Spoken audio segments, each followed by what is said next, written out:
Hello friends, welcome back. ഞാൻ രശ്മി. ഞാൻ രാജ്. ഞാൻ ഈ പുറത്തുള്ള രാജ്യങ്ങളുടെ ഓരോ വീഡിയോസും ഫോട്ടോസും ഒക്കെ കാണുമ്പോഴുണ്ടല്ലോ, എന്തോരം ഭംഗി അറിയോ അവിടുത്തെ gardens and parks and buildings. പക്ഷെ അത് നമ്മുടെ ഇന്ത്യയില് I feel that is missing. ഇന്ത്യയിൽ മിസ്സിംഗ് എന്ന് പറയാൻ പറ്റത്തില്ല. ഇതൊക്കെ ഒരു ഒരു എന്താ പറയാ, നമ്മുടെ ഒരു എസ്തറ്റിക് സെൻസ്. അതെ അതെ, എസ്തറ്റിക്സ് അല്ലെങ്കിൽ സൗന്ദര്യ ബോധം എന്ന് പറയുന്ന ഒരു സാധനമാണത്. അപ്പം നമുക്ക് ഇന്ത്യക്കാർക്ക് എസ്തറ്റിക് സെൻസിൽ സൗന്ദര്യബോധം ഇല്ലെന്ന് പറഞ്ഞു കഴിഞ്ഞാൽ നമ്മളെ ചിലപ്പോൾ നാട്ടുകാർ തല്ലി ഓടിക്കും. എന്നുവെച്ചാൽ നമ്മളാണ് ഏറ്റവും വലിയ കലാകാരന്മാരാണ്, ഏറ്റവും കൂടുതൽ സൗന്ദര്യ ബോധമുള്ള ആൾക്കാരെന്നൊക്കെ വിശ്വസിച്ചിരിക്കുന്ന ഒരു ജനക്കൂട്ടമാണ് നമ്മുടെ. അതെ, അത് നമ്മുടെ സിനിമകളെ കണ്ടറിയാലോ, ഭയങ്കര കളർഫുൾ ആണ്. അല്ലെങ്കിൽ ഇന്ത്യ ആസ് സച്ച് ഭയങ്കര കളർഫുൾ ആണ്, ഭയങ്കര രസമാണ്. നമ്മൾ പുറത്തൊരു രാജ്യം കാണുന്നതിനെക്കാട്ട് ഒരുപാട് ഒരുപാട് കളർഫുൾ ആണ് നമ്മുടെ ലൈഫ്. ഓക്കെ, വൈബ്രൻസി ഉണ്ട്. പക്ഷെ ഈ വൈബ്രൻസി ഒക്കെ നമ്മുടെ എന്താ പറയുക, നാട്ടിൽ കാണാനുണ്ടോ എന്ന് ചോദിച്ചു കഴിഞ്ഞാൽ ഞാൻ പറഞ്ഞു വെച്ചാൽ നമ്മുടെ നിരത്തുകളിൽ അല്ലെങ്കിൽ നമ്മുടെ ബിൽഡിങ്ങുകളിൽ മനസ്സിലായില്ലേ, സൗന്ദര്യവൽക്കരണത്തിലേക്ക് വരുന്നുണ്ടോ എന്ന് ചോദിച്ചു കഴിഞ്ഞാൽ ഇല്ല എന്ന് തന്നെ പറയേണ്ടി വരും. വളരെ കുറച്ച് വല്ല വിരലുണ്ടാവുന്ന വല്ല ഇന്ത്യയിൽ ഉണ്ടെങ്കിലോ അത്രേ ഉള്ളൂ. പക്ഷേ ഇത് എന്തുകൊണ്ട് ഇത് വരാത്തതെന്ന് എനിക്ക് അറിഞ്ഞൂടാ. എന്ന് വെച്ചാൽ നമ്മുടെ മന്ത്രിമാർക്കും പലരും ഈ എന്താ പറയുക, മന്ത്രി ആയി കഴിഞ്ഞ് കഴിഞ്ഞാൽ പിന്നെ അവർ ആദ്യം ചെയ്യുന്ന ഒരു കാര്യം എന്ന് വെച്ച് കഴിഞ്ഞാൽ ഫോറിൻ ട്രിപ്സ്. ഇവർ പോയിട്ട് ഇവർ എന്തൊന്നാണ് കാണുന്നതെന്ന് മാത്രം എനിക്ക് അറിഞ്ഞൂടാ. ഇവർ പുറത്ത് പോകുമ്പോൾ അറ്റ്ലീസ്റ്റ് വേറെ പുറത്തേക്കൊന്നും കാണൂലേ. അപ്പൊ ഇവർക്ക് ഇത് ആഗ്രഹം വരില്ലേ, നമ്മുടെ നാട് ഇങ്ങനെ ചെയ്യണം അല്ലെ. ഇനി ചിലപ്പോ ഇനി ഇവർക്ക് ആഗ്രഹം വന്നിട്ടുണ്ടാവും, ഇവർക്ക് താഴെ കമ്മ്യൂണിക്കേറ്റ് ചെയ്യാൻ പറ്റാഞ്ഞിട്ടാണോ അല്ലേ. അപ്പോ ഞാൻ പറയുന്നത് നമ്മുടെ ഈ ടൗൺ പ്ലാൻ, ഇതൊക്കെ ബേസിക്കലി ടൗൺ പ്ലാനിങ് ആണല്ലോ. നമ്മുടെ ഈ പുറത്തുള്ള രാജ്യങ്ങളൊക്കെ പ്ലാൻഡ് ആണ്. ഫോർ എക്സാമ്പിൾ സ്വിറ്റ്സർലാൻഡ്, എല്ലാവരും സ്വിറ്റ്സർലാൻഡ് എന്ന് പറയും, മനസ്സിലായില്ലേ. ഇപ്പൊ കാശ്മീർ നമ്മുടെ നമ്മുടെ ഇന്ത്യയിലത്തെ സ്വിറ്റ്സർലാൻഡ് എന്ന് പറയും. പക്ഷെ സ്വിറ്റ്സർലാൻഡ് അങ്ങനെ പ്രകൃതി അല്ല ദൈവം നമുക്ക് തന്ന സാധനമൊന്നുമല്ല. ഓക്കെ, പ്രകൃതി വൈസ് നല്ലതായിരുന്നു, പക്ഷെ അതിനെ മെയിൻറ്റെയിൻ ചെയ്ത് വെക്കുന്നില്ല. അവിടുത്തെ ഗവൺമെന്റിന്റെ റോള് ഭയങ്കരമാണ്, മനസ്സിലായില്ലേ. അവിടുത്തെ അത് അങ്ങനെ നിലനിർത്തിക്കൊണ്ട് പോകുന്ന കാരണമാണ്, ആ ഒരു നോംസ് വെച്ചിട്ട് ഒരു റൂള് വെച്ചിട്ട് അങ്ങനെ നിലനിർത്തിക്കൊണ്ട് പോകുന്ന കാരണമാണ് ഇത്രത്തോളം ടൂറിസം ഡെവലപ്പ് ചെയ്യുന്ന ആൾക്കാരെ കാണുമ്പോൾ ഓ ഇതാണ് സ്വർഗം എന്ന് വിചാരിക്കുന്നത്. ഇത് നമ്മുടെ കേരളത്തിൽ പറ്റത്തില്ല എന്നാണ്. കേരളം എന്ന് പറയുന്ന ഒരു സ്ഥലമുണ്ടല്ലോ, വേൾഡിലത്തെ ഏറ്റവും വൺ ഓഫ് ദി ബ്യൂട്ടിഫുൾ പ്ലേസസിൽ എണ്ണപ്പെടാവുന്ന ഒരു സ്ഥലമാണ്. ഇത് നമ്മൾ കേരളത്തിൽ നിന്ന് ചിലപ്പോൾ നമുക്ക് അത്രയ്ക്ക് പെട്ടെന്ന് നമുക്ക് അത് ഉൾക്കൊള്ളാൻ പറ്റിയെന്ന് വരത്തില്ല. പക്ഷെ നമ്മൾ പുറത്തൊരു രാജ്യത്ത് പോലെ പുറത്തൊരു സ്ഥലത്ത് പോയിട്ട് നമ്മൾ കേരളത്തിലേക്ക് നോക്കുമ്പോൾ നമുക്ക് മനസ്സിലാവും, ഓ എന്ത് ഭംഗിയാന്ന് ആലോചിക്കുക. അതെ, നാച്ചുറൽ ബ്യൂട്ടി എന്തുമാത്രം ഉള്ള ഒരു സ്ഥലമാണ് അല്ലേ. അപ്പൊ നാച്ചുറൽ വാട്ടർ ബോഡീസ് ഇഷ്ടം പോലെ, എന്ത് ഭംഗിയാണ്. അതെ, പക്ഷെ ഇതിനൊന്നും നമ്മളൊരു വൃത്തിയാക്കി വെക്കുക അല്ലെങ്കിൽ അതിനെയൊക്കെ ഒരു സൗന്ദര്യവൽക്കരിച്ച് വെക്കുക. ഈ സൗന്ദര്യവൽക്കരിച്ച് വെക്കുന്ന വെച്ചാൽ നമ്മുടെ ഈ പബ്ലിക് റോഡ്സ് ആണെങ്കിൽ പോലും അല്ലേ. അതെ, പബ്ലിക് റോഡ്സ് ആണെങ്കിൽ പോലും നമ്മൾ റോഡുകൾ പണിയുന്നുണ്ട്, എന്നാൽ അതിനൊരു ഒരു ഭംഗിയായിട്ട് കുറച്ച് മരങ്ങൾ അവിടെയൊക്കെ മറ്റേ ഇത് കുത്തിവെക്കുന്നതിന് കുറേ സാധനങ്ങൾ കുത്തിവെക്കും. എന്നാൽ അതിൽ പെട്ടെന്ന് പൂവിരിയുന്ന മരങ്ങൾ അത് കണക്ക് കളർ കോർഡിനേറ്റ് ചെയ്ത് വെക്കുക. നിങ്ങൾ പുറത്തെ രാജ്യങ്ങളിൽ പോയി കഴിഞ്ഞാൽ അവരൊക്കെ ചെയ്യുന്നുണ്ടല്ലോ, ഒരു തീമായിരിക്കും അവർ ഫോളോ ചെയ്യുന്നത്. അപ്പം അങ്ങനത്തെ ഒരു കളർ കോർഡിനേറ്റ് ചെയ്യുക. അതുപോലെ ബിൽഡിങ്സുകൾ, ഈ കേരളത്തിലെ ഒരു പ്രധാനപ്പെട്ട ടൂറിസ്റ്റ് അട്രാക്ഷനാണ് ഫോർട്ട് കൊച്ചി. നമ്മുടെ മെട്രോ എന്ന് വിളിക്കുന്ന സ്ഥലമാണല്ലോ കൊച്ചി. അവിടുത്തെ പക്ഷെ അവിടുത്തെ എന്ത് സൗന്ദര്യവൽക്കരണം എന്ന് പറയുന്നത്, ചുമ്മാ അവിടെ ഇവിടെ കുറെ ബിൽഡിങ്ങുകളും കേബിളുകളും, ഈ കേബിളെല്ലാം കൂടെ ആദ്യം അർത്ഥം മുറിച്ച് കളഞ്ഞാൽ തന്നെ സ്ഥലത്തിനൊരു ഇത് വന്നിന് ഫ്ലക്സ്. ഈ നാട്ടിൽ ഈ ലോകമായ ലോകം മൊത്തം ആൾക്കാർ അഡ്വർടൈസ് ചെയ്യുന്നത് ഫ്ലക്സ് കൂടെ ആണോ. ഈ ഫ്ലക്സിനൊക്കെ കാലം കഴിഞ്ഞു ചേട്ടന്മാരെ.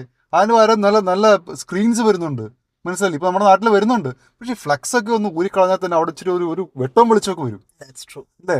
അത് കഴിഞ്ഞിട്ട് ഫോർട്ട് കൊച്ചിയിലേക്ക് പോയി കഴിഞ്ഞാൽ എത്ര പഴയ നിർമ്മിതികളുണ്ട്, അതൊക്കെ ചുമ്മാ അത് സിമെന്റ് അവിടെ എവിടെയും തേച്ച് അതിന്റെ പുറത്തോടെ തോന്നിയ കളർ പഠിച്ച് അതിന്റെ ഇടയിൽ കൂടെ ഒരു പുതിയൊരു കൺസ്ട്രക്ഷൻ പണിത് വെച്ച്, ഇതാണ് സൗന്ദര്യവൽക്കരണം. ആ കേരള തീമില് ചെയ്താലുണ്ടല്ലോ എന്ത് ഭംഗിയായിരിക്കും ഈ ടൂറിസ്റ്റ് ഒക്കെ വരും. പിന്നെ എല്ലാരും പറഞ്ഞു നമുക്കൊരു വാക്കിംഗ് സ്ട്രീറ്റ് വേണം. നമ്മുടെ കോഴിക്കോട് ചെയ്തു, മിഠായി തെരുവിന്റെ എന്ത് ഭംഗിയായിട്ട് ചെയ്തിട്ടുണ്ട്, നന്നായിട്ട് ചെയ്തിട്ടുണ്ട്. ഓക്കെ, നമ്മളുള്ള റിസോഴ്സ് വെച്ചിട്ട് നന്നായിട്ട് ചെയ്തിട്ടുണ്ട്. പക്ഷേ കുറച്ച് ദിവസം മുമ്പ് കൊച്ചിയിലൊരു സാധനം ഉണ്ടാക്കിയത് സ്ട്രീറ്റ് ഫുഡ് എന്ന് പറഞ്ഞിട്ട്, സ്ട്രീറ്റ് ഫുഡ് എന്തോ ഇത് അത് കണ്ടു കഴിഞ്ഞാൽ കഷ്ടം തോന്നും. ഇങ്ങനെയാണ് സ്ട്രീറ്റ് ഫുഡ്, ഒരു സ്ട്രീറ്റ് ഉണ്ടാക്കുന്നത്, സ്ട്രീറ്റ് ഫുഡ് അല്ല ഫുഡ് സ്ട്രീറ്റ്. അത് കണ്ടു കഴിഞ്ഞ് കഴിഞ്ഞാൽ ഒരുമാതിരി മറ്റേ നമ്മുടെ പഴയ ക്യാൻറ്റീൻ ഇല്ലേ, മറ്റേ നെറ്റടിച്ച് വെച്ചിരിക്കുന്ന ഇതും കുറെ കസേരകളും മാറിയിട്ട്, പ്ലാസ്റ്റിക് കസേരകളും മാറിയിട്ട്, ഇങ്ങനെയാണ് ഒരു ഫുഡ് സ്ട്രീറ്റ് ഉണ്ടാക്കുന്നത്.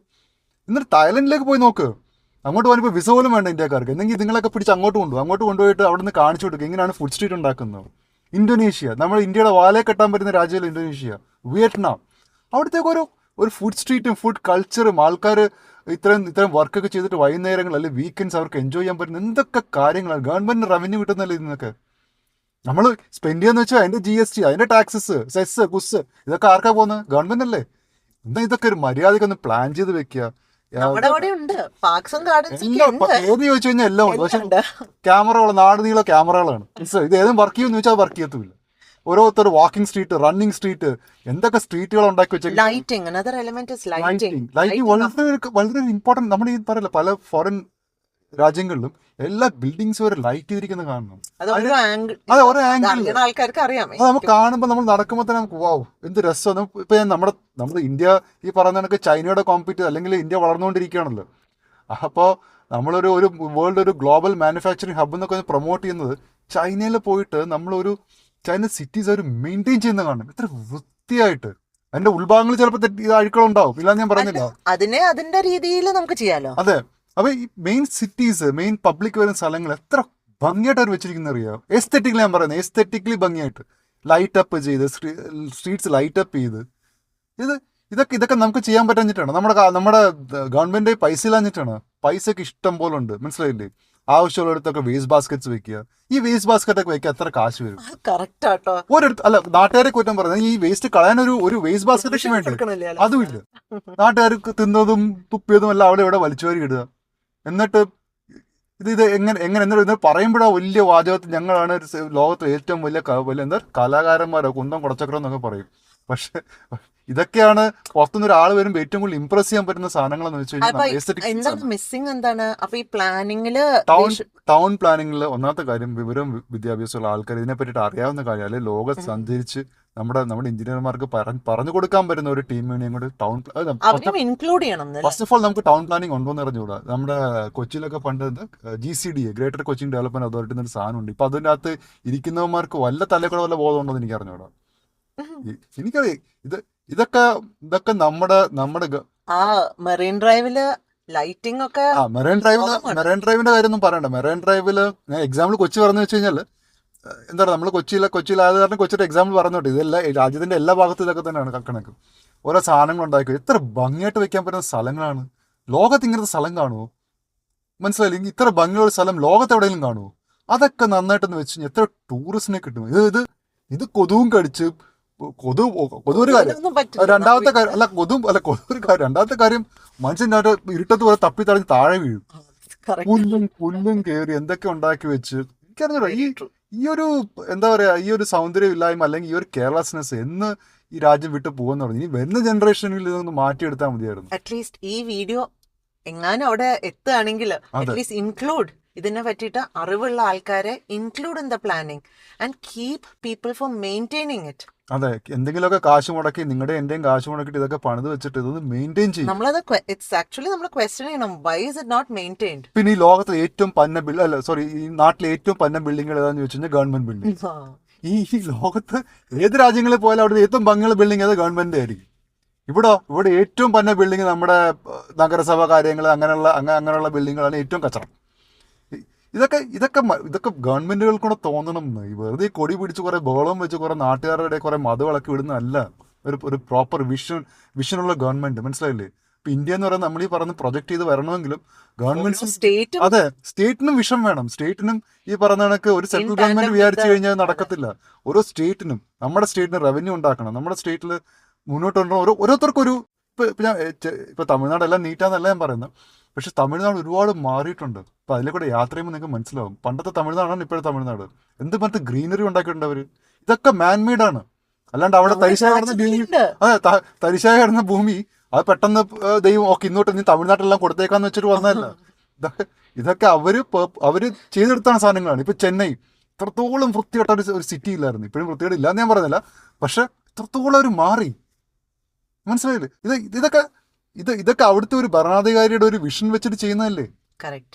അത് കണക്കിന് കേരളത്തിൽ എന്തുകൊണ്ട് സാധിച്ചുകൂടെ? ഇതൊക്കെ നമ്മുടെ മെട്രോ പില്ലേഴ്സ് ഒക്കെ ഓരോ എത്ര ആർട്ടിസ്റ്റ് ഉണ്ട്. ഗിവ് 1 പില്ലർ അല്ലെങ്കിൽ 2 പില്ലേഴ്സ് ടു ഓരോ ആർട്ടിസ്റ്റിന് അവരുടെ ഒരു വർക്ക് ആവട്ടെ അവിടെ. ഇതൊന്നും ആരും എന്താ പറയാ ആരും ഇതിനെപ്പറ്റി ഒരു ബോധവാന്മാരും അല്ല. ആർക്കും ഇതിനെപ്പറ്റി ഒരു ഇൻട്രസ്റ്റും ഇല്ല. കുറെ വണ്ടികൾ അവിടെ ഇവിടെ കിടക്കെ ചപ്പ ചവറാണ് ഓടിക്കുന്നത്. ഇതാണ് ഇന്ത്യയുടെ എല്ലാ സിറ്റീസിന്റെയും പിന്നെ ഉള്ളതിൽ ഭേദം തൊമ്മൻ എന്ന് പറയുന്നതിനൊക്കെയാണ് കേരളത്തിന്റെ സ്ഥിതി. ബാക്കി നോർത്ത് ഇന്ത്യയിലൊക്കെ പോയി കഴിഞ്ഞ് കഴിഞ്ഞാൽ കഷ്ടമാണ്. വേറെ ശരിക്കും ചെയ്യാൻ അറിഞ്ഞുകൂടാത്തോണ്ടല്ല, ഡൽഹിയിലെ ചില സ്ട്രീറ്റ്സ് ഒക്കെ ഉണ്ടെങ്കിൽ നമ്മൾ വിചാരിച്ചു കൊണ്ട് നമ്മൾ എവിടെ എത്തിയെന്ന് വിചാരിക്കും. അത്രയ്ക്ക് നന്നായിട്ട് വെക്കാൻ അറിയാം, അറിഞ്ഞുകൂടാന്നല്ല, പക്ഷെ വേണ്ട ആർക്ക് വേണ്ടിയിട്ടാ എന്നുള്ളൊരു ചിന്തയാണ്. പക്ഷെ വേറൊരു കാര്യമുണ്ട് ഇതില്, നമ്മുടെ ഈ പൊതുവെ ഈ മെയ്ഡ് ഇൻ ഇന്ത്യ പ്രോഡക്ട്സ് ഉണ്ടല്ലോ, ക്വാളിറ്റി എനിക്ക് അറിഞ്ഞൂടാ. I'm not very sure about quality. ചിലപ്പോൾ നല്ലതായിരിക്കും, പക്ഷെ അതിന്റെ പാക്കേജിങ് ഉണ്ടല്ലോ, അവിടെയാണ് പ്രശ്നം. അതും നമ്മുടെ എസ്തെറ്റിക്സ് അല്ലെങ്കിൽ സൗന്ദര്യബോധം ഇല്ലാത്തതിന്റെ ഒരു ഭാഗമായിട്ട് വരുന്ന സാധനമാണ് ഈ സംഭവം. എന്ന് വെച്ച് കഴിഞ്ഞാൽ made in India products example okay, നമ്മൾ കാറിന്റെ കാര്യം എടുക്കാം. ഈ നമ്മുടെ ടെക്നിക്ക് മഹീന്ദ്ര ആയാലും ടാറ്റ ആയാലും നല്ല പ്രൊഡക്ട്സ് ഉണ്ടാക്കുന്നത്. ഓക്കെ, അവർക്ക് നല്ല R&D സെന്റേഴ്സ് ഉണ്ട്, നല്ല ഡിസൈൻസ് ആണ്, റെവല്യൂഷണറി ഡിസൈൻസ് ആണ്. പക്ഷെ ഇതിൻ്റെയൊക്കെ ഒരു ഫൈനൽ പ്രോഡക്റ്റിന്റെ ഒരു എന്താ പറയുക, ഒരു ഫിനിഷിംഗ് ഉണ്ടല്ലോ, ഫിനിഷിംഗ് വളരെ മോശമാണ്. ഇപ്പോൾ നമ്മളൊരു ഞാൻ ചൈനീസ് പ്രൊഡക്ട്സിനെ പൊക്കി പറയുന്നതല്ല, പക്ഷെ ചൈനീസ് പ്രൊഡക്ട്സ് അത് നിൽക്കും നിലനിൽക്കില്ല എന്നൊക്കെ വേറെ കാര്യം. പക്ഷെ അതിൻ്റെ ഒരു ഫിനിഷ്, ആ പാക്കേജിങ് ഉണ്ടല്ലോ, നമുക്ക് കണ്ടു കഴിഞ്ഞാൽ നമ്മൾ വിചാരിക്കും എൻ്റെ തമ്പരാൻ ഇത് എന്ത് സാധനം എന്ന് വിചാരിക്കും. നല്ല ഓരോ ഷർട്ട് ലൈൻ ആയാലും, ഞാൻ വണ്ടിയുടെ കാര്യം ഷർട്ട് ലൈൻസ് ആയാലും, അതിൻ്റെ ഒരു ഇന്റീരിയറിലെ ഫിനിഷ് ആയാലും, പക്ഷെ നമ്മുടെ വണ്ടികൾക്കൊന്നും ഒരു ഇന്റീരിയർ ഫിനിഷിങ് അത്ര ആ ലെവലിലേക്ക് എത്തുന്നില്ല. അതെന്താ കാരണം? എന്താ കാര്യം എന്ന് ചോദിച്ചു കഴിഞ്ഞാൽ എനിക്ക് അറിഞ്ഞൂടാ. അത് നമ്മുടെ I don't know the reason. Carelessness ആണോ? കെയർലെസ്നെസ് അല്ല, നമ്മുടെ വില കുറവാണ്, പീപ്പിൾ വിൽ ബൈ. അങ്ങനെ ഈ കാലത്തൊന്നും ആൾക്കാരെ കൊണ്ട് മേടിപ്പിക്കാൻ പറ്റില്ല. പക്ഷെ എന്ന് വെച്ചാൽ നമ്മുടെ ആവശ്യമില്ലാത്തടത്തൊക്കെ ഈ എന്താ പറയാ, എനിക്ക് മൊത്തത്തിൽ ഇപ്പം അങ്ങനെ ചോദിച്ചു കഴിഞ്ഞാൽ പറയാൻ ബുദ്ധിമുട്ട്. പക്ഷെ മൊത്തത്തിൽ ആ പാക്കേജിങ് കാണുന്നത് നമുക്ക് വ്യത്യാസം അറിയാം. ഇപ്പം എത്ര വണ്ടികളെ പറ്റി അറിയാവുന്ന ആൾക്കാർക്ക് കണ്ടാൽ അറിയാമായിരിക്കും ഒരു പുറത്തുനിന്ന് വരുന്ന വണ്ടിയും അല്ലെങ്കിൽ നമ്മുടെ വണ്ടികളും തമ്മിലുള്ള വ്യത്യാസം. നമ്മുടെ ഇന്ത്യൻ മാനുഫാക്ചറേഴ്സ് ഉണ്ടാക്കുന്ന വണ്ടിയുടെ കാര്യം പറയുന്നത്. അപ്പോൾ അതിലുള്ള വ്യത്യാസം നമുക്ക് കണ്ടാൽ മനസ്സിലാവും. അങ്ങനെ തന്നെയാണ് മെയ്ഡ് ഇൻ ഇന്ത്യയുടെ ഓരോ പ്രോഡക്ട്സ്. ഇന്നാൾ ഞാനൊരു എന്താ പറയുക, ഒരു ഷൂ, ബ്രസീൽ നമ്മുടെ കണക്കിന് ഒരു ഡെവലപ്പിംഗ് കൺട്രിയാണ്. ഓക്കെ, അപ്പോൾ ബ്രസീലിൽ നിന്ന് വന്നൊരു ഷൂ, നമ്മുടെ ഇന്ത്യൻ ഷൂ, ഓക്കെ, പുറത്തൊരു സ്ഥലത്ത് വെച്ച് കണ്ടത്. ബ്രസീലിൽ വന്ന ഷൂ, അവരാ പ്രൊഡക്റ്റ് എന്താ പറയുക, അവർ സ്റ്റിച്ചിങ് ക്വാളിറ്റി മാത്രമല്ല, അവർ ആ പ്രൊഡക്റ്റിനെ പ്രസന്റ് ചെയ്തിരിക്കുന്ന രീതി അമേസിങ്. അതേസമയം ഇന്ത്യൻ ഷൂ വിലക്കുറവാണ് കുറച്ച്, പക്ഷെ അത് ഞാൻ എടുക്കൂല. ഒരാളാണ് ഞാനത് എടുക്കും, എക്സാമ്പിൾസ് ഞാൻ എടുക്കും, ഞാൻ ബ്രസീലിയൻ ഷൂ എടുക്കുള്ളൂ. അപ്പോൾ അതെങ്ങനെ നമ്മളൊരു പ്രൊഡക്റ്റ് പാക്കേജ് ചെയ്യുന്നു, എങ്ങനെ ആൾക്കാരുടെ മുമ്പിലേക്ക് നമ്മളത് കാണിക്കുന്നു, അതല്ലേ first impression. Don't judge a book by its cover എന്ന് പറഞ്ഞാലും നമ്മുടെ first impression is always the best impression അല്ലേ. നമ്മൾ ആദ്യം പോയിട്ട് എന്താണ് സാധനം സെലക്ട് ചെയ്യണം, നമ്മൾ ആദ്യം കൈ വെക്കണമെങ്കിൽ അതിനൊരു ഭംഗി വേണ്ടേ, എന്നാൽ മാത്രമല്ല നമ്മൾ കൈ വെക്കുള്ളൂ. അപ്പോൾ ആൾക്കാരുടെ കാര്യമായാലും നമ്മളൊരു ആദ്യം ഒരു അപ്രോച്ചബിൾ ആണെന്ന് തോന്നിയല്ല നമ്മൾ കൂടുതൽ അവരായിട്ട് സംസാരിക്കുകയുള്ളൂ. സെയിം തിങ് അപ്ലൈസ് ടു നമ്മുടെ നാടിൻ്റെ കാര്യത്തിലും. അതുകൊണ്ട് നമുക്ക് പറയാനുള്ളൊരു കാര്യം എന്ന് വെച്ച് കഴിഞ്ഞാൽ, ഇനിയെങ്കിലും നമ്മുടെ ഗവൺമെൻറ് മെഷീനറി ഈ സൗന്ദര്യവൽക്കരണം അല്ലെങ്കിൽ എസ്തെറ്റിക്സിനെ പറ്റിയിട്ട് ചിന്തിക്കേണ്ട സമയം അതിക്രമിച്ചു കഴിഞ്ഞിരിക്കുന്നു. ബിക്കോസ് ഇന്ത്യ ഒരു ഗ്ലോബൽ പ്ലാറ്റ്ഫോമിലേക്ക് പോകുമ്പോൾ ആ രീതിയിൽ നമ്മൾ പ്രസന്റ് ചെയ്യണം നമ്മൾ. എന്നാൽ മാത്രമേ നമുക്ക് ഇനിയുള്ള നമ്മളെ പറ്റിയിട്ടുള്ള സ്വന്തമായിട്ടുള്ള വിദേശികൾക്ക് നമ്മളെ പറ്റിയിട്ടുള്ള ഒരു അഭിപ്രായം മാറി വരും. ഒരു തേർഡ് വേൾഡ് കൺട്രി അല്ലെങ്കിൽ എന്താ പറയുക, പോവർട്ടി, റിച്ച്നെസ് സ്പീക്സ്, മനസ്സിലായത്? ഒരു ലക്ഷറി, ആ ഒരു റിച്ച്നെസ്, ഞാൻ പറയാം കാശ് വെറുതെ കൊണ്ട് കളയണമെന്നല്ല, ആ ഒരു നീറ്റ്നെസ്, ദാറ്റ് ഓൾ സ്പീക്സ്. വെച്ചാൽ നമുക്ക് ഒരു വില കിട്ടുന്ന ഒരു സംഭവമാണ്. പുറത്തൊരു വേറൊരു വിദേശി വന്ന് കാണുമ്പോൾ നമുക്ക് തന്നെ ഒരു വില കിട്ടുന്ന ഒരു സംഭവമാണ് ഈ എസ്തെറ്റിക്സ് എന്ന് പറയുന്നത്, നഗരവൽക്കരണത്തിന് സൗന്ദര്യവൽക്കരണം എന്ന് പറയുന്നത്. അപ്പോൾ ഇനി ഇങ്ങനത്തെ ഒരു ടോപ്പിക്കോട്ട് ഇനിയും കാണാം. അപ്പം അതെ, അതിന് ഒരു കാര്യം മറന്നുപോയി. മറ്റേ വീഡിയോ കാണുന്ന ആൾക്കാർ പ്ലീസ് കമന്റ് ചെയ്യണം അതിൻ്റെ അകത്ത്, എന്നാൽ മാത്രമേ നമ്മുടെ കണ്ടന്റ് ഇമ്പ്രൂവ് ചെയ്യാൻ പറ്റുള്ളൂ. അപ്പോൾ എന്തെങ്കിലും തെറ്റുകളൊക്കെ വന്നിട്ടുണ്ടെങ്കിൽ പ്ലീസ് നമ്മളെ അറിയിക്കണം. Okay, so until then, thanks for watching. Okay, take care. Bye. Bye.